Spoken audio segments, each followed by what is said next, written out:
Hello, everyone. Welcome to Next Big Future. I'm Brian Wang. I'm going to be going over how we can get a complete climate fix to global scale by 2030. So first, how big is the climate problem? Many people have heard about 40 billion tons of CO2 per year, and that is causing the atmosphere to warm by a little over a degree Celsius from the historical temperatures going back 100, 200 years. But that is actually not describing the full problem. So it's actually 1 trillion tons of CO2 since the start of the use of coal and oil, the beginning of the Industrial Revolution around 1780. And the CO2 problem would actually be 2.3 trillion tons in the atmosphere, if not for 1.3 trillion tons that were absorbed into the soil, trees, and the ocean. And also, these calculations work out to basically, they talk about the parts per million in the atmosphere. So basically 1/1,000,000th of the total atmosphere is about 7 billion tons. So when you have an extra 200 parts per million, going from like 200 up to 400, then you get the extra trillion tons of CO2. Okay, so then the emissions you have 40 billion tons every year, the actual excess that stays in the atmosphere is perhaps only 1/3 of that total amount. So there's actually some more complicated processes involved there. But the overall thing is think more trillion tons as opposed to 40 billion tons per year. Although if you were to roll it forward with another 60 years of emissions, then that'd be 2.4 trillion tons. Another 2.4 trillion tons would actually be then double another 2 trillion tons of CO2 because you emit 2.3, 2.4 trillion, and then a trillion stays in the atmosphere. So these numbers, then the famous Green New Deal proposed by Democrats won't work. Or it's just insanely expensive, and I'll go over the why. This is it. The Green New Deal talks about getting to net zero greenhouse gas emissions and 100% renewable energy by roughly 2030. It was proposed like 2 or 3 years ago, so maybe it's 2033, like within 10 years. Costs being $40 to $93 trillion, roughly, to do this. And this is only for the US getting net zero. This is a US proposal. Biden had a plan where he talked about 1.7, maybe $5 trillion per decade to get to some form of net zero by 2050. Again, US portion only. US portion is about 4 billion tons of CO2 per year, so about 1/10 of human emissions. So spending, 15 to $100 trillion for 10 to 30 years to get to 10% of the global problem. And if it gets to net emissions. The renewable energy part of it is also that if you're getting all energy generation, the coal plants, the nuclear plants, et cetera, to not emit, one is some scaling things. If you have 100 million homes and they each have a 4 kilowatt, let's say 10 kilowatt hour solar power system, most homes wouldn't have that much, it'd be less. But 100 million homes, then you would have about 10 let's see, 100 million, 10 times that would be a billion. It's kilowatt hour, so it'd be terawatt hour, right? So 10 terawatt hours, but then the actual generation of that power, because sun not up all the time, you would actually only be able to get to 20% of your electricity needs. So the solar stuff has issues in terms of how it scales. If it's just on the roof, you have to stick it onto large desert areas to get stuff. Anyway, so the overall issue is that the plans are way overpriced to solve only part of the problem, because it's something to address the 1 trillion tons already in the atmosphere. So let's look at some countries. So France and Germany have both gone different routes into solving their energy back in the 1970s and the 80s. France got 80% of the electricity from nuclear power. They spent about inflation adjusted, 400 billion euros, 440 billion US dollars. Germany has spent about 600 billion euros over 25 years to get to 40% of their electricity from renewables, wind and solar, and biomass, which is like burning trees or whatever else they're burning, plants that they burn. But that does not account for 66% of the energy they get from imports. So they import nuclear energy from France.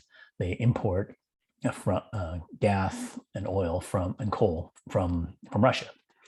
So actually, the renewable part is actually only 16% of their electricity, and they spent 660 billion US dollars to get there. And it took longer than France did to build its nuclear, and has gotten less. So when you scale things up, the nuclear stuff and they're working better. But all these generation things are only just part of the things. Turning on my lights and stuff is only part of my energy. I guess I actually need to get 4 or 5 times more for transportation, drive my car around, or to make the products that we buy, right? To make the actual goods and services. That takes energy. The factories take energy to run. So electricity is only a small part of it, and $100 trillion to fix the 40 billion tons of CO2 to actually get any kind of complete solution. And you're looking at 2060 to 100 maybe, because you're looking to change out everything, right? So think about that, changing out everything. Food is just important as climate. If we don't eat, we die, right? So importance, both vitally important, right? But we don't talk about, am I personally food neutral? No, I don't grow all my own food, right? So why should I be food neutral, right? People talk about, carbon neutral or all that kind of stuff, right? So, we have moved away from that. We used to actually, 200 years ago, 90% of us were farmers, right? Everyone's growing, pretty much practically everyone is involved in growing their own food. Having food to eat is vital. So, but now we shifted to about 2% of the people in the developed world working the farms, So we're still getting all the food we need and actually exporting it to other countries, your Ethiopia and other places. So we get our food from a few problems. So a vital service is done by a small fraction, right? And I don't have to look at every business as being food neutral. It's just a matter of the whole problem gets solved by a few people. So we're not net negative on food. So, and being net negative on food, person, company, it's okay, so long as enough food is made for everyone. So we have offsets where farmers provide all the food, right? So a 9% farmer solution is costly and stupid. It was what we did before. And now we have the rest of the world economy because a few people do the farming, everyone else does making cars, internet, planes, everything, okay? So everything having to be to always balance out is dumb. All these companies saying, oh, I'm making a promise to be, zero carbon, it's like, are they making promise to be zero food, making all their own food, having their own farms? It's like the people who are really good at farming should do that. People who are really good at building other stuff should do that, right? Having non-specialization is again dumb. And the other part of this is the climate fixes say, oh, let's change everything, change every car, change every plane, change every ship, change every building, change all the energy grid. Stuff like the grid has taken us 100 years to make. It's all unidirectional. It was made for that purpose. There were special rail tracks to move the transformers around. The US does not even have those special rail tracks anymore. Moving the largest transformers, building those power plants and stuff, we only have the capacity to add 1 or 2%. Europe, the US, unlike China, which has been building it out, still has the capability to build and change things. The US and Europe do not, right? We built it, and then we stopped building so much, and then that's declined.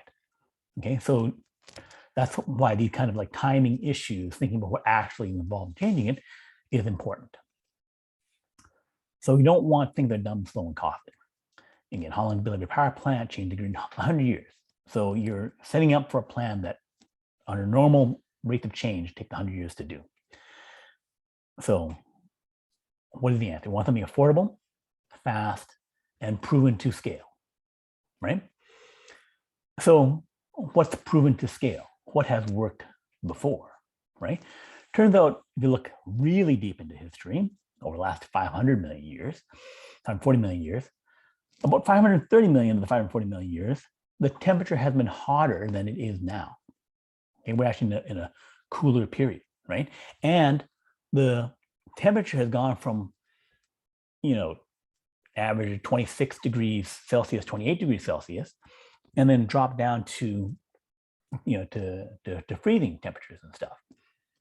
We've had multiple drops of 12 degrees, 15 degrees Celsius. Okay, it's happened many, many times. What was happening each time involved plants. One of the last events was something called the Isola event. So this little floating plant that lives on top of the water ended up growing in the Arctic. It would grow, spread out over the entire surface of the oceans, a certain section of the oceans, and then it would die. And then because plants, trees are like half CO2, then it has sucked CO2 out and then dropped to the bottom of the ocean, where it stays for thousands and thousands of millions of years, right? The stuff that goes down and decomposes becomes part of the ocean bottom. Okay, it doesn't come back up. Okay, you drop down under 2 miles of water, you're not coming back up. Okay, so we know that's worked before. Okay, it has historical record, worked before. Plants solve the problem, and we know everyone's child science class knows we breathe in the oxygen, breathe out CO2. Plant breathe in CO2, breathe out oxygen. Okay, so plants work and farming works. Okay, we know those things work at scale. No one's arguing that. And remember, I talked at the beginning, trees, soil, and the ocean already handle 6% of the CO2 that we deal with all the time. So they're already handling 60% of the problem. Okay, so can we use less land for farming? Greenhouses, invented in 1680, can grow 10 to 30 times the food in the same space. So I can have 10 hectares of, or like 20 acres, whatever, of greenhouses, and that grows as much as like 100 hectares, 300 hectares of open farmland.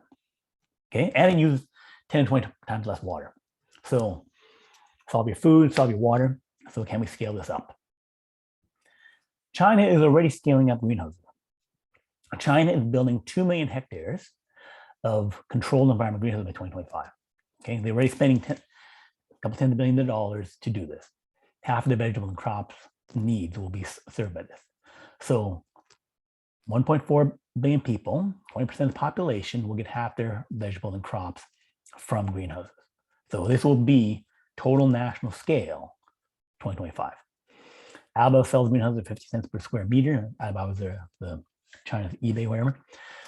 20 billion for 2 million hectares, 40 billion for all of China. If China said, okay, let's double that up and provide all of our vegetable and crops, that we'd look at 4 million hectares of greenhouses, $260 billion if you were to do this for enduring all the world's food. Okay. So the world already has 500,000 hectares of climate control greenhouses. First country that went big on this was like the Netherlands, back when they're doing their tulip craze a couple of years ago.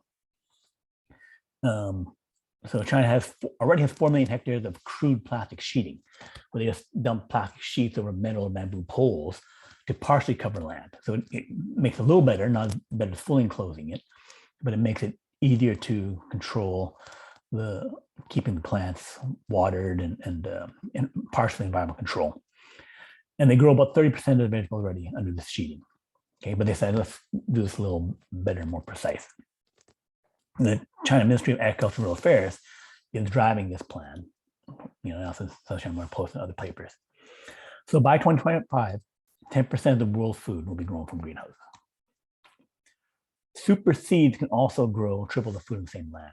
So China, US, Australia, Europe, every country that's begin to grow their own food has seed breeding and other programs, and they make test fields, like a few dozen acres or whatever of test fields with this more productive seed.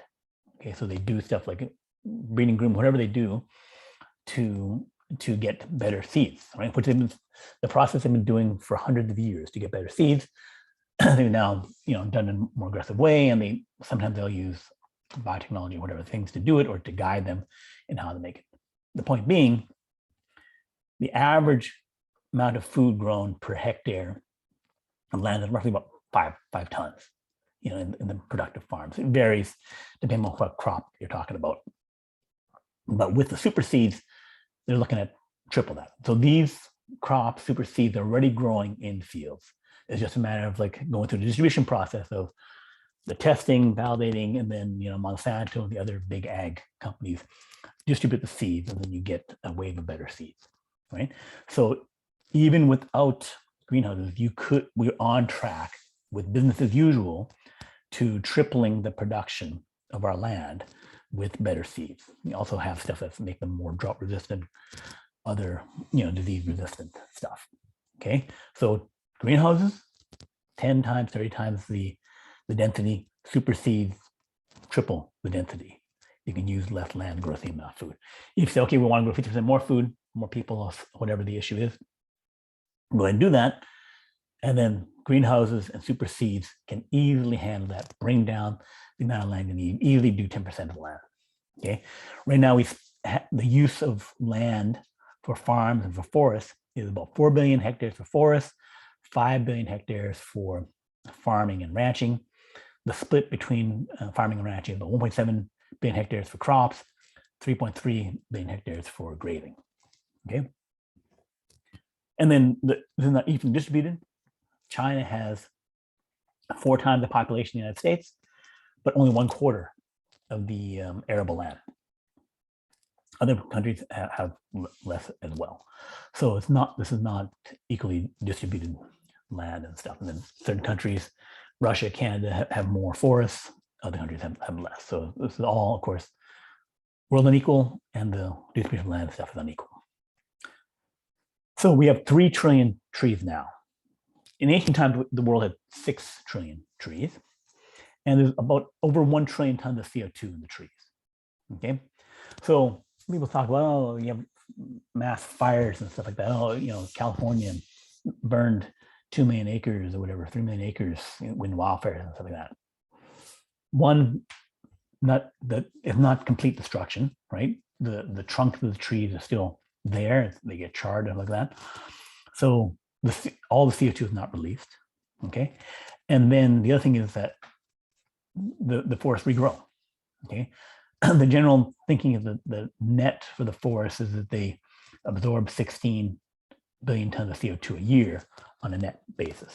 And the trunk of the tree is still there. You can see, okay, it's still there. It still weighs 2 trillion tons. So 1 trillion of it is CO2, right? Just automatic. It's like big numbers. You can figure out how that all works. So they've been in the journal Science Analysis, detailed level, where people go down, even satellite, acre by acre, hectare by hectare, whatever, to say how many more trees can we add in without changing up all the farms and everything. You can add about 1.3 trillion new trees. There's, they've identified where you could add trees.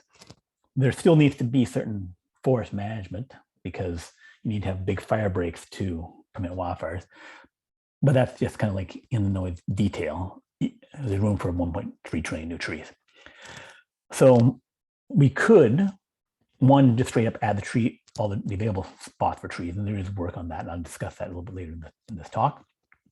And the other thing is to go big, double the amount of forests, and then we can reduce the farms, right, by shifting over to some greenhouses, super seeds, so where the food production goes up, but the amount of land we need goes down, right? And then we have more room to have safe forests that are, we set them up to be resistant to wildfire.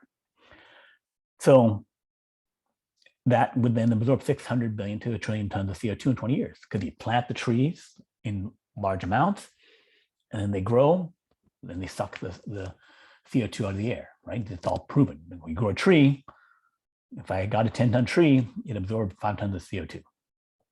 Done and done, has been happening for millions of years, right? Not like, okay, I got to make some super scrubber thing like they have in Weyburn, Shell Oil or something in Norway, make a giant plant, 1,000 tons of metal that absorbs 1 million tons of CO2, so which is like 10 million trees, right? So spend billions of dollars a year sucking in a little bit of CO2 in this unnatural, silly process when trees can do it far better and cheaper. Okay, other plants can do it. You don't even have to trees. You don't have to do other things. I'm just going to walk through the example of trees. So I said forests absorb 16 billion tons of CO2 a year. If you double the amount of trees, you double the absorption rate, you get to 32 billion tons of CO2. So not only after they grow have they gotten all this locked up CO2 in their wood, the tree and the parts in the forest in their normal action will absorb a lot of CO2, which would be a significant hit against the 40 billion tons of net CO2 issue that we generate from other stuff. So then there's some debate about the trillion tree plan. There have been people working toward the trillion tree plan. Many charities, governments, and stuff are committed to it. They've been studies on it. So National Academy of Science study of 2019, removing and sequestering 150 million tons per year, we need up to 4 million hectares of land into forests that can never be harvested. I will note that we can cut and plant again, which is called logging.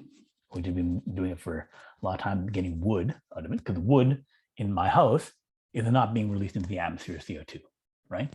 I got 5 tons of whatever of wood in my house. Everyone who's a homeowner has that wood, or apartment dweller has, wood in the building that's locked up, so it doesn't burn completely.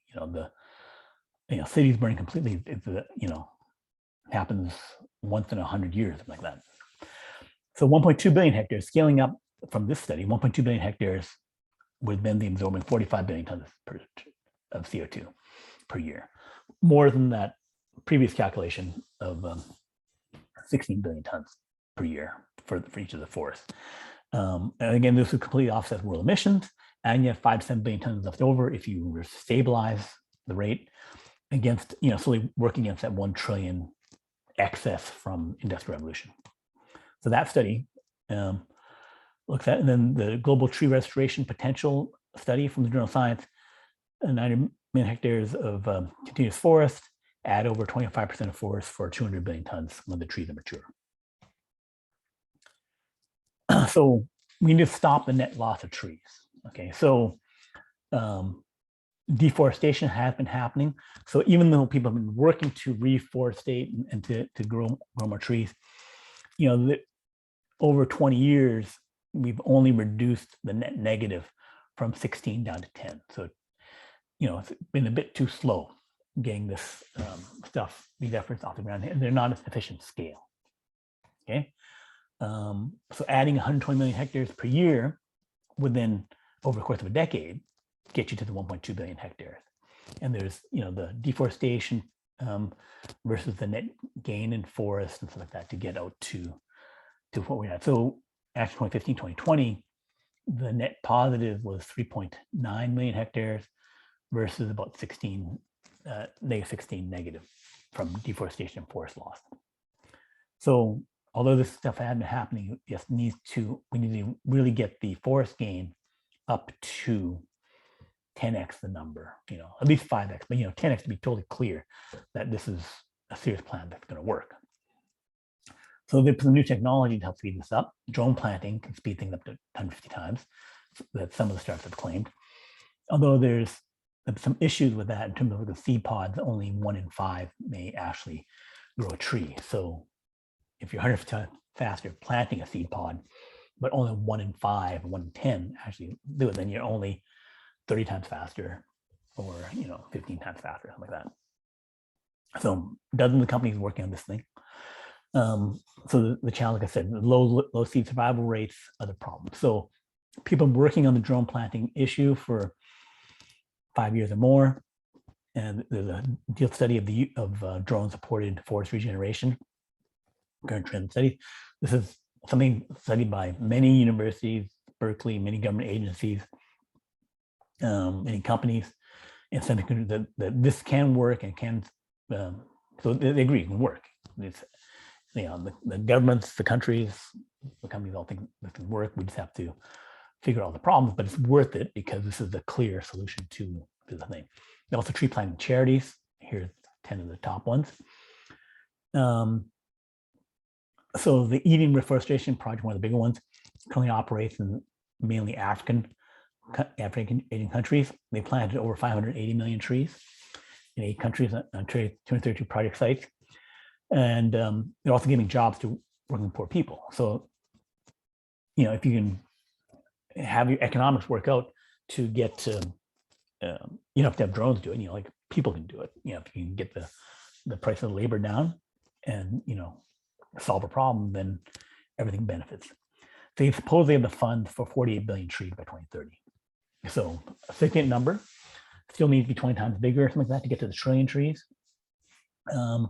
But, a pretty good start. And then plan with the purpose is plant 40 million trees, in some different countries.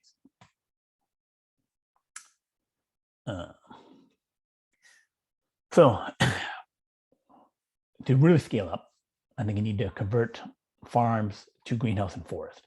So if you convert each farm, so here's a program, farmer, will give you some subsidy to convert your farm to greenhouses. 10% of your land, they go to greenhouses. Those can be a complete replacement to the production of the farm, and it can even be double if the greenhouse is really well operated. There's certain robotic and other farm things where you can get to more than the 10x. You can get to like 20. So you convert 10% of your land, you can perhaps even double your revenue if you do it right. So grow trees on what was commercial land by converting the then open areas to what was open area farming to now commercial tree farming. Those areas often have had irrigation already. So then you can ensure the trees grow by having a bit of irrigation at the beginning. So it'd be guaranteed forest growth versus some of these other issues where you have some trouble doing it. And the forest stuff, you need to be able to measure it, that you're getting all the tree growth and CO2 stuff that you. So we master fast reforestation and then scale it. We already spend $50 billion a year on reforestation, but it's only getting us, 5 million, 6 million hectares, or whatever, 10 million hectares in a good year of additional forests, which is about like $10 a tree or something like that.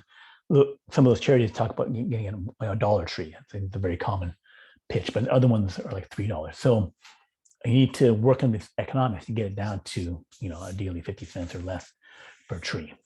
So then, you can spend $50 billion and get a trillion trees instead of saying 50 billion and getting 48 billion trees. So trillion tree ideas can work. University governments, everyone sees it, they can work. We just have to master all the problems. There are other solutions. We can grow kelp in the oceans. There's algae blooms. Iron filings can be dropped into the ocean. And this happened back in 2012, where they generate 100 million ton algae bloom. And then again, that sinks to the bottom of the ocean. So biological processes are very powerful. A few people can plant hundreds of thousands of trees a year, especially using drones. And you can also generate algae blooms. A few guys on a Jaws-sized little tugboat thing can go out in the ocean and pick the right spot and generate 1 million tons of CO2 absorption. So enough for like 100,000 people. So you need these leverages, you need measurement and fire prevention, and to get beyond the noise level to get, for the tree solution, we have more than tree loss and these other biological solutions. So these are things that we can get to a complete climate fix, where basically we leverage the biological systems, change up land use, where we go from identify farming, and we, just like we identified the farm work from having 9% of the population, 2% of the population. We densify the land from being 30, 40% of the land to 2% of the land, right? Shrink down the land, have more forests, wild forests, and you can also grow other plants. You can figure out what the ecosystem is. You can plan this out. It doesn't have to be like right now. You can look at satellites. You can figure out more detail how to do it. But you can grow up more biological areas. The people who currently have the land get paid, have a proper economic return, and then we, as a world, get a solved climate back to the point of the Industrial Revolution, and we can actually then control the biological the temperatures of the climate, right? Figure out what's the right optimal thing, because the history of the world is going from like 28 degrees Celsius to 5 degrees Celsius, and the historical thing going on back 500 million years. We take control and say, not control the weather or whatever, people shouldn't do it. Like, we're doing stuff now to change temperature. Now we just do it with purpose and precision to do it. So the greenhouse portion will get to national scale with China. The tree growth thing is happening. It just needs to be 10 times to 50 times larger and more effective and efficient. So I think even just 10 times would do it. So 10 times more than what China is doing for greenhouses, 10 times more for what people in countries are already doing for tree planting. And then we have the solution. Then we don't have to wring our hands. Oh, we're wrecking the atmosphere. And I shame you for having a car. It's like irrelevant whether I have a car. Just like, I have to shame someone for, eating and buying groceries and not doing their own farming. It's like, we have an industry for that. People make money. And we'll have an industry for this, and people will make money. It'll all be solved. We don't have to constantly think about, everything has to balance out. No, the whole thing balance. The whole thing is solved. Everything works. It's cheap and efficient. We don't say, I'm going to wreck our economy and spend $1,000 trillion to fix all these things because we're choosing to spend money this way. It's like, don't change everything. It's like, it's irrelevant whether one thing is net neutral or not. Okay, so this is the solution. One takeaways are biological solutions for climate will work the best. The trees and the oceans and the soil already absorb 60% of the CO2. They can absorb the rest, all the rest that we want. And we can fine tune it, and it will be precise. No Frankensteinian thing, just, more efficient farming, more efficient water management, and the food is there, the trees are there, the CO2 is absorbed, the atmosphere is good. Okay, so thank you. Please like, subscribe, support me on Patreon, and see you next time.